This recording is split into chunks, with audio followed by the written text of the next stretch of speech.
has a statement. Thank you, Mr. Chair. Mr. Chair, it took all my energy to not to gate crush the live selling that happened here last June 4. The way it happened, the way it was handled, the statements being made. Gusto ko lang talagang pumunta dito, hindi naman po ako invited doon sa conference nila na yon. I waited for today's hearing to confront the resourceful persons they presented. Let me call on them 18 kargador. Kasi nga po, nagkakarga sila ng mga mali-maletang pera, sabi nga nila. Yun po talagang trabaho nila, taga-bitbit, taga-karga ng maleta. Una, sino ba itong 18 kargador ng mga maleta? Saan ba sila galing? We cannot simply bring in people sa Blue Ribbon Committee na nag-aakusa na mabibigat na paratang nang hindi man lang nalalaman kung karapat-dapat ba sila paniwalaan. Kasi simulang-simula pa lamang po na tinawag silang 18 Marines, may paglilinlang na agad. Yung bansag na 18 Marines sa isang paraan upang pabanguhin sila sa publiko. Matik po kasi yan. Pag sinabing Marines, iba po ang respeto ng mga tao. Pero hindi naman po silang lahat ay dating Marines. At mahigit kalahati sa kanila ay discharged without honors or dishonorably discharged from service for various offenses. Ibig sabihin, palpak sila. Tulad ng pagiging AWOL o absent without leave. Why is this information very important? Because for people to believe their allegations, it must come from a credible and reliable source. And so, the people using them portray them as heroes. God damn. Sabi nga ng isa sa mga senador na dumalo nung araw na yon, bayani daw po sila. Pero nakakaya naman po sila sa iba nating mga bayani. Na itong 18 kargador na ilang taon nagtrabaho kay Saldico, may 7 years at 9 years at nagbitbit daw, sabi nila, ng sangkatutak ng maleta ng pera. At bigla na lang tinubuan ng konsensya at ngayon ay naninira ng buhay ng mga inosenteng tao, ay tatawagin nating bayani. Pasensya na. Hindi ako papayag na matabi ang mga sinungaling nito kila Jose Rizal, Andres Bonifacio at mga dakila nating OFWs. At dito papasok ang pangulo kong punto. Hindi lang po ang kredibilidad ng 18 kargador ang kaduda-duda. Ang mismong testimonya nila ay nakakapagtaka. Lumabas na po ang ilan sa mga ito sa balita, pero pasadaan lang po natin. Let me show some video clips of the hearing. Video 1. Si Father Flavi ay hinatiran ko ng pera doon sa Mindanao Ab. Isang sobre yun, sir. Anong lugar po yun? Sa Mindanao Ab, sa mismong simbahan niya, sir. Sa may gilid ng kalsada. Bakit po kayo nagdala ng pera doon sa pari? Kasi, sir, hindi ko ano, sir, kung pang ano nila yun, sir, eh. Basta nagdala na kami ng pera, sir. Tapos doon sa 33 Clemente. Maleta din ba dinala mo? Isang sobre, sir. Tapos doon, sir, sa 33 Clemente. Baka naman sulat lang pinadala Hindi, sa'yo, sir. sobre Pera, yun. sir. Kita ko mismo, sir, eh. Tapos sa 33 Clemente, sir, isang maleta. Kanino? Kay Father Flavi, binuhat ko papunta sa sakyan niya. Tapos yung suot niya, sir, itim na pangpare. Sagot naman ni Diocese of Cubao Bishop Elias Ayuban Jr., there is no church entrusted to the Society of the Divine Word on Mindanao Avenue or anywhere in its vicinity. Pangalawa, iPhone time travel. 2024 pa lang, wala pang iPhone 16e noong 2024. Pumutok yung flood control po, 2024. Nakapagsalita na po dito si Master Sergeant Orly Gotisa. Ngayon, maraming nagliligaw sa amin. Ano po? Nililigawan po kami na hindi na po kami magsalita. Yung lahat ng cellphone po namin, ibibigay po sa kanila. Sa anong dahilan? Papalitan po ng Mga bago po, iPhone po.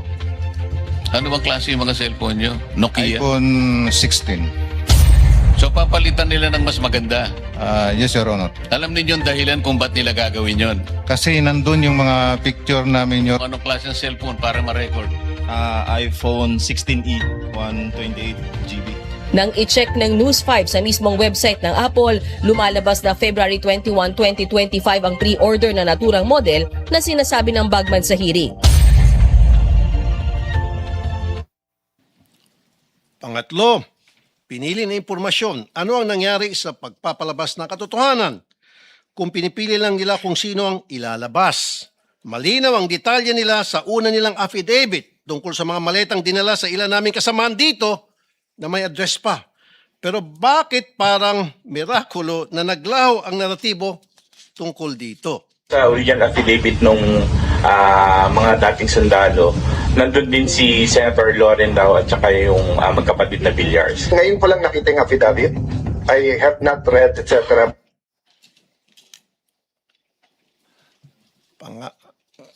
Pangapat, aking pinasilip ang lugar na yon sa Makati. Video 4, money changing. Nag-advise po si boss, magpapalit kami ng piso to dollar na 2 maleta doon sa Makati po. Bibili kayo ng US dollar. Yes, Your Honor. Dinala po namin ito sa Per Bank Makati, Salcedo Village po. Dalawang maleta worth of 50 to 60 M po ang laman. Aking pong pinasilip ang lugar na yun sa Makati at walang record ng money changer sa Pearl Bank Building. Dapat po makumpirma ito. At syempre, nandyan din po ang mga kadudadudang testimonya nila laban kay Senator Soto na pinabulaanan niya na dahil nga matagal ng patay ang sinasabi nilang si EA Mark or Executive Assistant Mark. At ang pangbawi nila ng aligasyon tungkol kay Representative Laila de Lima na noong mga panahon na yun ay hindi pa kongresista at nakakulong pa. At sabi ni Ombudsman Boying Remulla, ang isang litrato ay delivery na nangyari nung panahon ni Speaker Lord Velasco pa. And so I come to my third point because it seems that some of the information from these 18 porters or cargador are fed. They have a hard time telling their story on their own. Kung papanoorin mo ang live selling nila nung Webes, hirap silang ikwento ang kanilang naratibo. The presiding officers of that conference were coaching and leading the resourceful persons. Pag medyo nagkakamali, siyempre, inaayos ng mga presiding officers ang testimonya. Minsan si Attorney Baligod na, hindi naman involved sa pagbitbit ng maleta, ay siyang tumitistigo tungkol sa nangyari.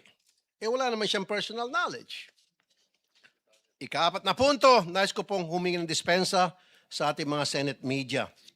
Bilang broadcaster at kasapi ng media, masakit po tuwing nababansagan ng ilan sa atin na bayaran kasi nasisira po ang propesyon natin. Pero itong pagsisigawan na bayaran ng karamihan sa atin, dito sa lugar na tinawag nyo ng tahanan at buong puso nyong pinoprotektahan sa pamamagitan ng makatotohanang pagpapahayag, ay tatawagin kayong bayaran. Hindi po tama yun. This institution, time and time again, owes you its dignity because you keep the senators on their toes and make sure we stay true to the Filipino people. At kay Senator Cayetano, huwag po tayo masyadong demanding. Ano po? Ito magreklamo na wala ka sa front page. Limited po ang front page space ng mga dyaryo. Kaya pili lang po talaga ang nalalagay dyan. Pero hindi ibig sabihin hindi na sila patas. Dahil kung titingnan mo naman online, all these news outlets reported his statement. It is in their online platform. Kung saan libo-libo ang nagbabasa. The front page is reserved for the biggest and latest news. Yun bang bagong kaganapan? Yung po kasing pagkapit sa kapangyarihan at hindi pagtanggap sa pagkatalo nyo, lumang balita na po. But nevertheless, it was reported upon. I-google nyo po yun. And my fifth point, we have to look into the allegation na nabayaran ng 5 milyon ang 18 kargador. I'm not saying it's true. Iharap po ng NBI itong witness nila na nagsabi noon. Pero ang masasabi ko lang, ginamit lang kayo ng mga malalaking tao para sa mga personal nilang interest sa politika. Kulang yung 5 million. Kunwari, inanalayan nila kayo. Pero pagharapin nyo na itong sangkatutak na kaso na isasampa sa inyo, nitong mga siniraan ninyo, tingnan nyo, unti-unti kayong iwan yan.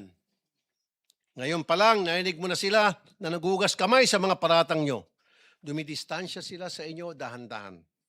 Kaya sa ating mga kababayan, mag-ingat po tayo sa paniwalaan or papaniwalaan. Remember, the devil can cite the scripture for his purpose. No more, no less.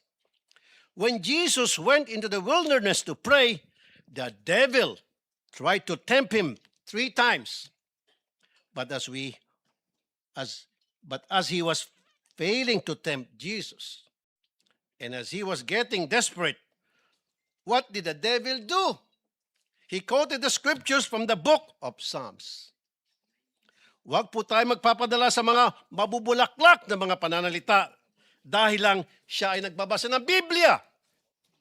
Huwag po tayo basta maniniwala dahil binansagang bayani o Marines ang 18 na kargador. Buksan po natin ang ating mga mata, tenga at utak. Huwag po tayo magpapadala sa mga live selling nila. Tingnan niyo po kung sino ang nagbebenta. Kasi kung mahistoryan ng pagbubudol at di tayo maingat, tayo na po ang susunod na biktima nila. And before I end, I would like to remind my colleagues here in the Senate to please be very careful in calling out some people as bayani, putting them on a pedestal dahil hindi naman talaga totoo. Because that will be a reflection of you. Tatawagin mo ang mga taong umami naman na nag-deliver ng mga kickback kung sino-sino Poncio Pilato. So therefore, matatawag siya ng sindikato. So kung tatawagin mong bayani ang isang sindikato, sindikato ka rin. As simple as that. Maraming salamat, Mr. Chair. Maraming salamat, Senator Raffy. We now go